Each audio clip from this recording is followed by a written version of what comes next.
السلام علیکم سامعین، ملاحظہ کیجیے جاسوسی دنیا بائے ابن صفی۔ ناول دھواں اٹھ رہا تھا پارٹ 2۔ ہال کے اسٹیج پر 3 لڑکیاں ساؤتھ امریکن چاچا پیش کر رہی تھیں اور حمید غیر شعوری طور پر بیٹھے بیٹھے تھرک رہا تھا۔ ابھی انہوں نے کھانا ختم نہیں کیا تھا۔ کیوں؟ دفتن فریدی نے سر اٹھا کر کہا۔ بد ذوقی کی تسکین ہوئی یا نہیں؟ بد ذوقی؟ خدا آپ کو جمالیاتی حس عطا کرے۔ ہائے یہ بجلیاں جو عموماً بھس بھری ہوئی کھوپڑیوں ہی پر گرتی ہیں۔ بیٹے خاں، تمہاری یہ روحانی تھکن ذہنی بے راہ روی کا نتیجہ ہے۔ آدمی بنو، عورت جمالیاتی حس کی تسکین کا باعث نہیں بن سکتی۔ تب تو آپ کو خدا ہمدرد دوا خانہ بھی عطا کرے۔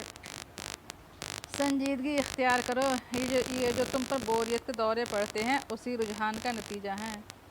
ختم کیجیے، حمید سر ہلا کر بولا۔ کیا آپ میری بد ذوقی کی تسکین ہی کے لیے یہاں آئے ہیں؟ نہیں، مجھے اپنے ذوق کی تسکین بھی کرنی تھی۔ ساؤتھ امریکن چاچا پسند آیا؟ وہ تمہارے لیے تھا، مجھے تو ایک اینگلو برمیز دادا کی تلاش ہے۔ کیا مطلب؟ اوہو، میرا خیال ہے کہ ریالٹو کا منیجر بھی اینگلو برمیز ہی ہے، مگر وہ غنڈہ تو نہیں ہے کہ آپ دادا کہہ سکیں۔ ایسے شریفوں میں شمار ہے اس کا جو اوپر سے خوبانی اور اندر سے اخروٹ ہوتے ہیں۔ ارے ذرا یہ دیکھیے کتنا اچھا ناچ رہی ہے۔ دیکھے جاؤ، فریدی نے لاپرواہی سے کہا اور کچھ سوچنے لگا۔ کھانا ختم کر کے وہ اٹھے۔ فریدی منیجر کے کمرے کی طرف بڑھ رہا تھا۔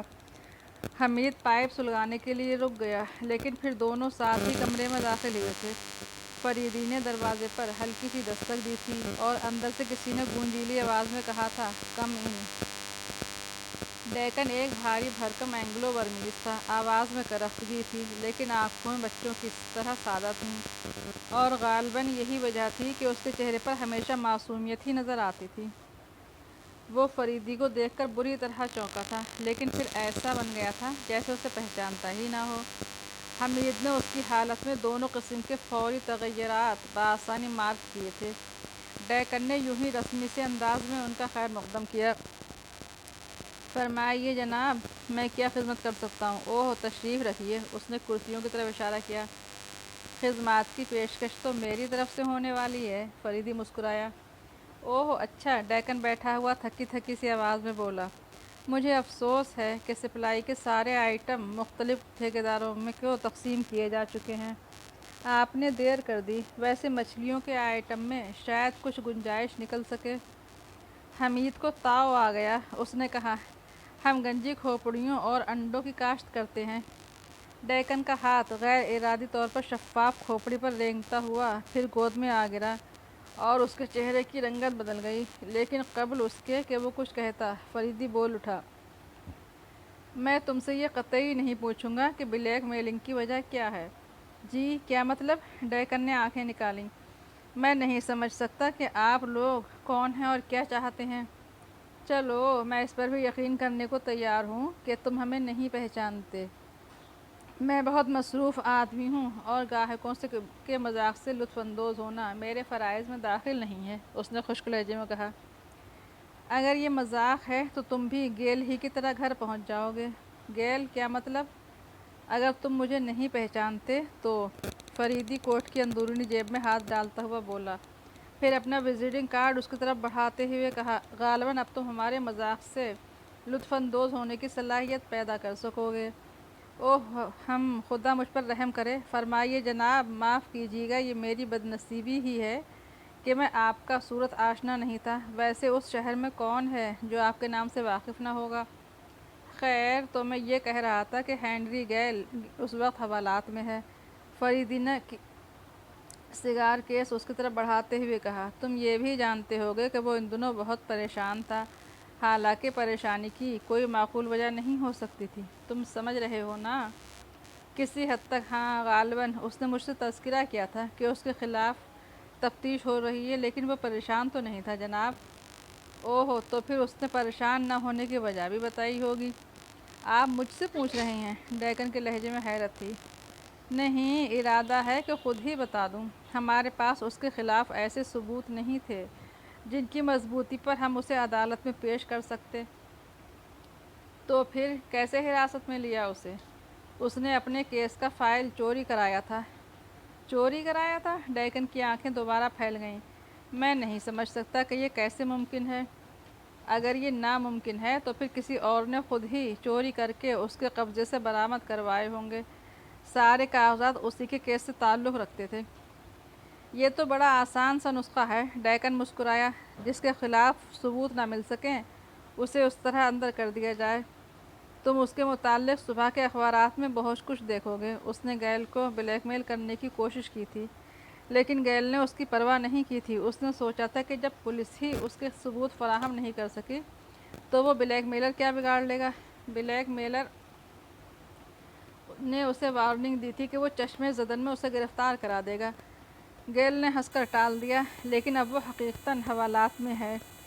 ڈیکن کی پیشانی پر سلوٹیں ابھر آئیں۔ وہ تھوڑی دیر تک کچھ سوچتا رہا، پھر بولا، مگر آپ مجھے یہ کہانی کیوں سنا رہے ہیں؟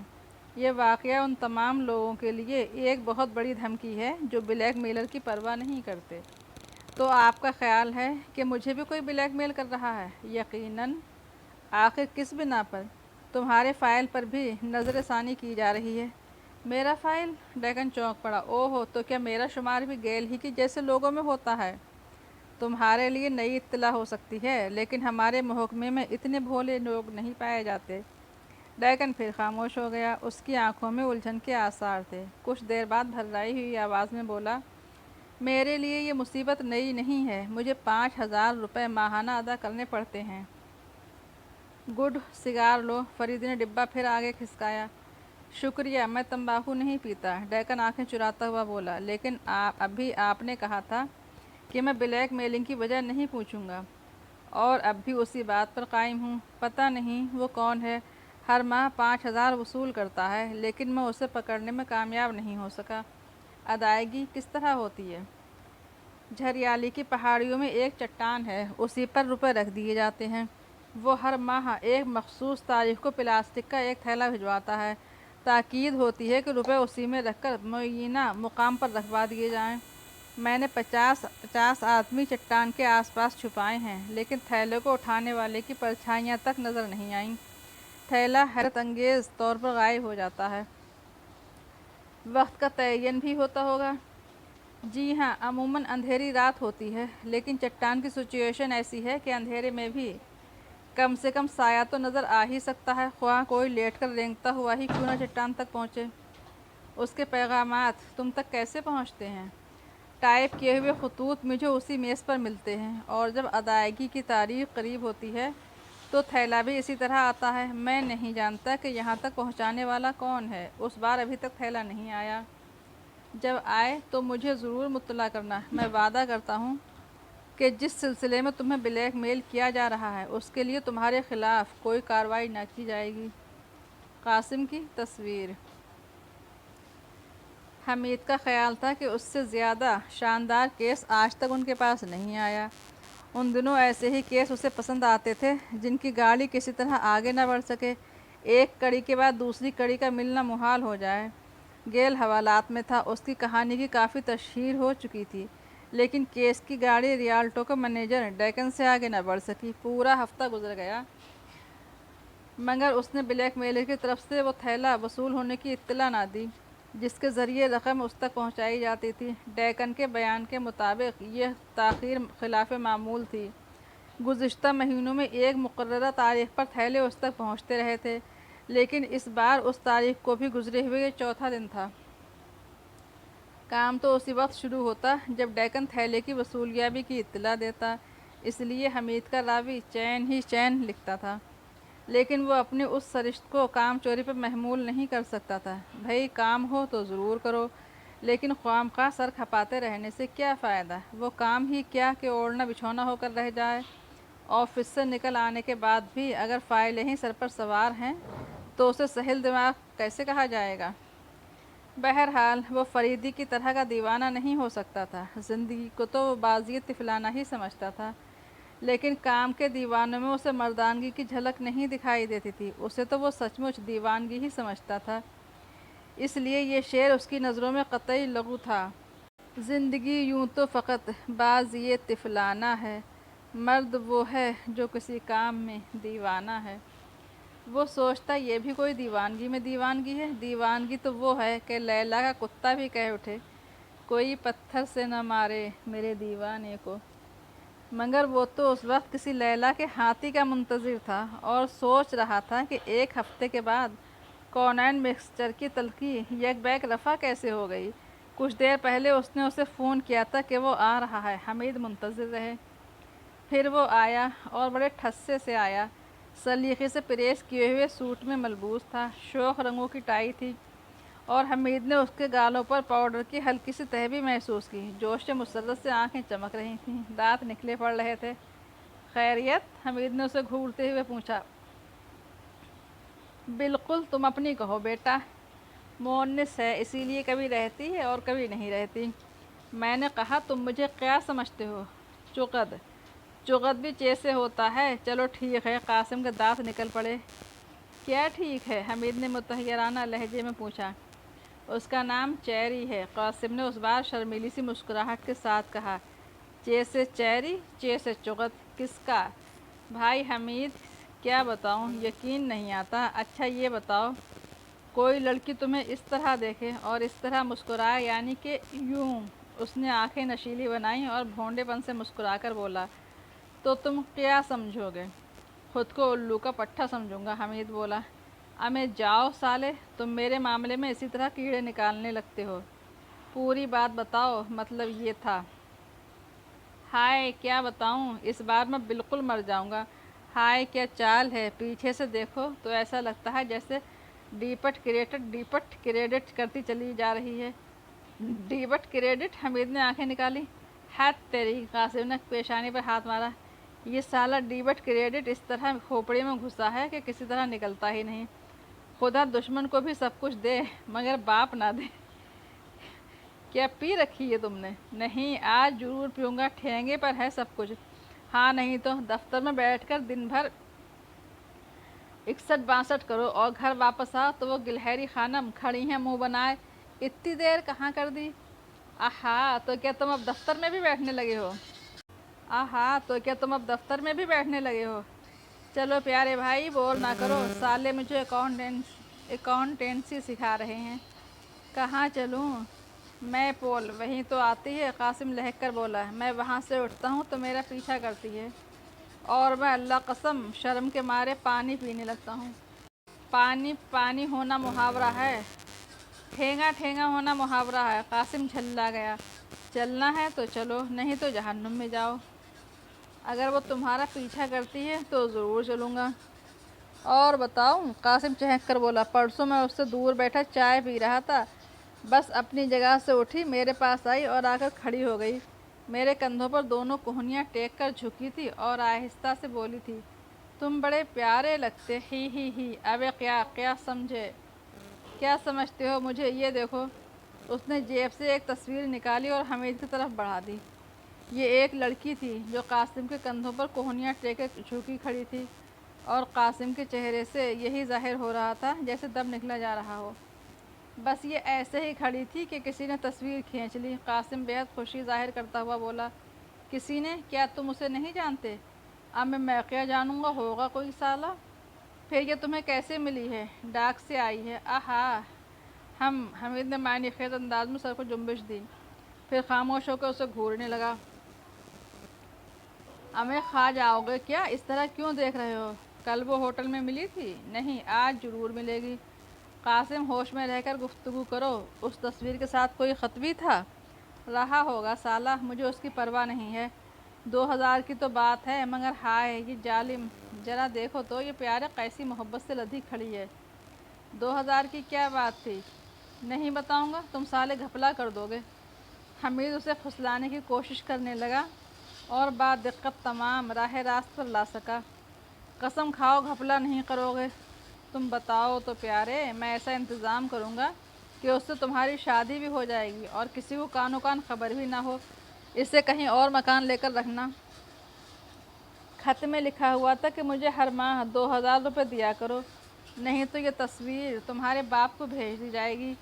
میں نے کہا ٹھینگے سے لے لو 2000 بیٹا، مگر یہ تصویر ہائے پھر دیکھو حمید بھائی کیسی مسکراہٹ، جی چاہتا کلیجے میں بھر لوں۔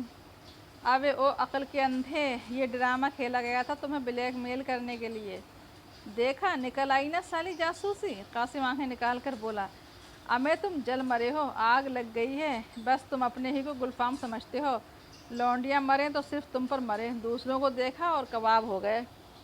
خیر دیکھا جائے گا، حمید سر ہلا کر بولا، اچھی بات ہے میں کچھ نہ کہوں گا، تم شوق سے تصویر بجاتے پھرو، ہاں پلاسٹک کا کوئی تھیلا بھی آیا ہے؟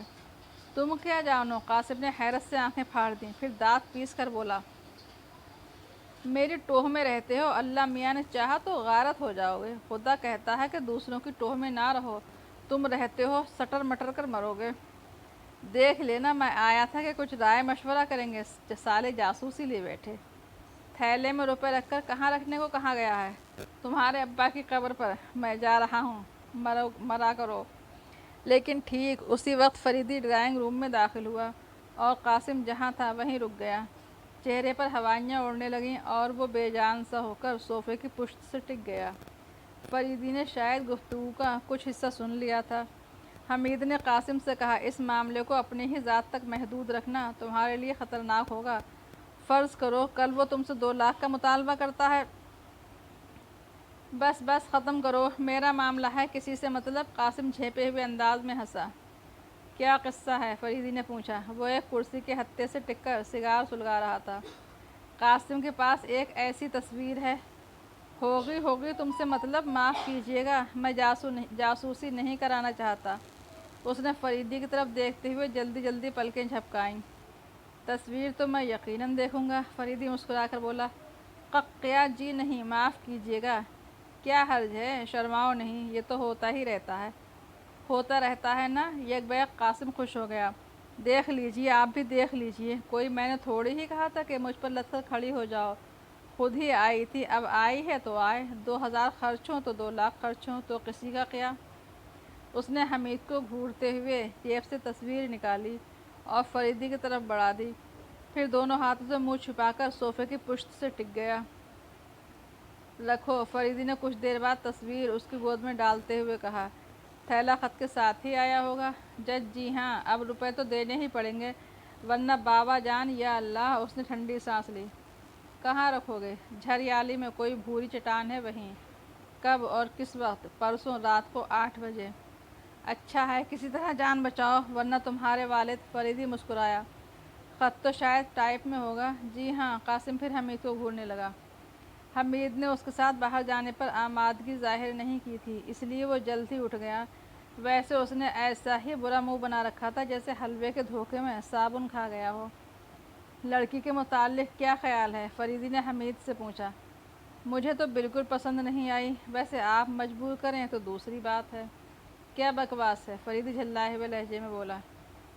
شاید آپ کا سوال میرے سمجھ میں نہیں آیا تھا۔ پہلے بھی کہیں دیکھا ہے؟ میرا خیال ہے کہ نہیں دیکھ چکے ہو۔ اپنی آنکھوں سے تو دیکھنے کا اتفاق ہرگز نہیں ہوا۔ صرف آنکھوں ہی کا معاملہ ہے، خد و خال میں تبدیلی کی جا سکتی ہے، لیکن آنکھوں کی بناوٹ پر اثر انداز ہونا آسان کام نہیں۔ تو کیا یہ وہی لڑکی ہو سکتی ہے جس نے میرا ہینڈ بیگ اڑایا تھا؟ 100% وہی ہے۔ وہ تصویر جو اس کے فلیٹ سے ملی تھی، اسے سامنے رکھ کر دیکھو تو تمہیں تسلیم کرنا ہی پڑے گا۔ اگر وہی ہے تو پھر اسے رستم کی بھتیجی ہی سمجھنا چاہیے۔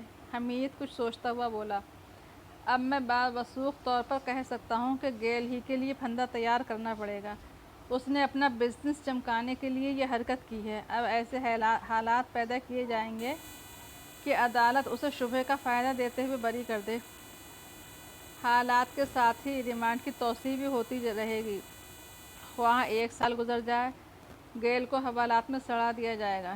میری دانست میں یہ کوئی بہت بڑا گروہ ہے، اور شاید یہ کیس بھی اپنی نوعیت کا ایک ہی ہے۔ پہلے کبھی ہمارا سابقہ کسی ایسے مجرم سے نہیں پڑا تھا جس نے اپنے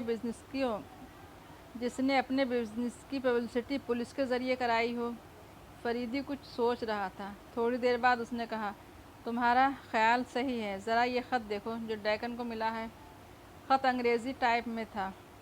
ڈیکن، تم جانتے ہی ہوگے کہ پولیس ہینری گیل کے خلاف تفتیش کر رہی تھی، لیکن کوئی ایسا واضح ثبوت فراہم نہ کر سکی جس کی بنا پر اس کے ہاتھوں میں ہتھکڑیاں لگا سکتی۔ اب تمہیں اس کی اطلاع مل چکی ہوگی کہ وہ گرفتار کر لیا گیا ہے۔ اس کی کہانی بھی تمہاری نظروں سے گزری ہوگی، جو حرف با حرف صحیح ہے۔ مجھ سے سرکشی کا انجام یہی ہوتا ہے۔ گیل نے محض اس بنا پر میرا حکم ماننے سے انکار کر دیا تھا کہ پولیس بھی اس کے خلاف کوئی ثبوت فراہم نہ کر سکی تھی۔ مگر اب بتاؤ وہ کہاں ہے؟ مجھے اس پر ذرہ برابر بھی اعتراض نہیں ہے کہ تم نے کرنل فریدی کو حالات سے آگاہ کر دیا ہے۔ میرا خرچ مجھ تک پہنچنا چاہیے۔ جس دن یہ بند ہوا وہی تمہاری آزادی کا آخری دن ہوگا۔ یہ خط بھی کرنل فریدی کو ضرور دکھانا۔ حمید نے خط پڑھ کر طویل سانس لی اور فریدی کی طرف دیکھتا ہوا بولا، یہ تو کھلا چیلنج ہے۔ مسخرہ پن، فریدی نے لاپرواہی سے کہا۔ اس ترقی کے دور میں کم سے کم اتنا تو ہونا ہی چاہیے کہ مجرم قانون کو چیلنج کرتے پھریں۔ آدمی نے زندگی کے ہر شعبے میں ترقی کی ہے، پھر اس میں کیوں محروم رہتا؟ کیا آپ بھی اسے چیلنج ہی سمجھتے ہیں؟ نہیں، آج کا مجرم اتنا احمق نہیں ہو سکتا۔ اس کا مقصد پولیس کو مرعوب کرنا نہیں ہے، بلکہ یہاں بھی بزنس ہی کے داؤں پیچ کار فرما ہے۔ جملوں کی تشکیل پر غور کرو۔ اسے اس کی پرواہ نہیں ہے کہ فریدی کو رازدار بنا لیا گیا ہے۔ اسے تو وہ رقم ہر حال میں ملنی چاہیے جو وہ اس سے وصول کرتا رہتا ہے۔ یعنی اس کی نظروں میں صرف بزنس ہی کی اہمیت ہے، جسے پولیس بھی نہ روک سکے گی۔ مقصد ہے ڈیکن کو مرعوب کرنا اور ہر حال میں رقم وصول کرتے رہنا۔ اگر وہ لڑکی ہاتھ آ جائے تو پھر ہاتھ سے جاتے رہو گے۔ فریدی مسکرایا۔ آپ نے ابھی تک کیا کیا اس سلسلے میں؟ حمید چڑ گیا تھا۔ فریدی کچھ کہنے ہی والا تھا کہ فون کی گھنٹی بجی۔ ہیلو، اس نے ریسیور اٹھا کر کان کی طرف لے جاتے ہوئے کہا۔ Yes it is Faridi. کیا؟ کون؟ ڈیکن؟ اوہ اچھا، میں آ رہا ہوں۔ اس نے بڑی تیزی سے ریسیور رکھا اور حمید سے بولا، گاڑی نکالو، جلدی کرو، آج اتوار ہے، بکو مت، ڈیکن خطرے میں ہے۔ 3 منٹ کے اندر ہی اندر ان کی گاڑی کمپاؤنڈ کے پھاٹک سے گزر رہی تھی۔ ریالٹو تک پہنچنے میں 7 منٹ سے زیادہ نہیں لگے۔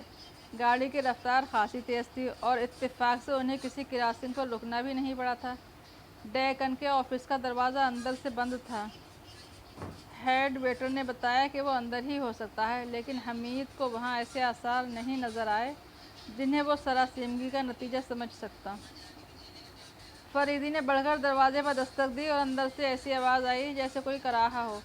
ڈیکن، اس نے آواز دی، لیکن اندر سے صرف کراہیں سنائی دیتی رہیں۔ پھر وہاں بھیڑ اکٹھی ہونے لگی اور فریدی نے دروازہ توڑوا دیا۔ سامنے ہی ڈیکن دونوں ہاتھوں سے سینہ دبائے بیٹھا کرا رہا تھا، سر میز پر جھکایا تھا۔ فریدی نے اسے سیدھا کیا، کراہیں جاری ہی رہیں۔ اس کی آنکھیں کھلی ہوئی تھیں، لیکن ان میں ویرانی تھی۔ ایسا معلوم ہو رہا تھا جیسے اسے کچھ دکھائی ہی نہ دیتا ہو۔ ہونٹ ہل رہے تھے مگر کراہوں کے علاوہ اور کچھ نہ سنا جا سکا۔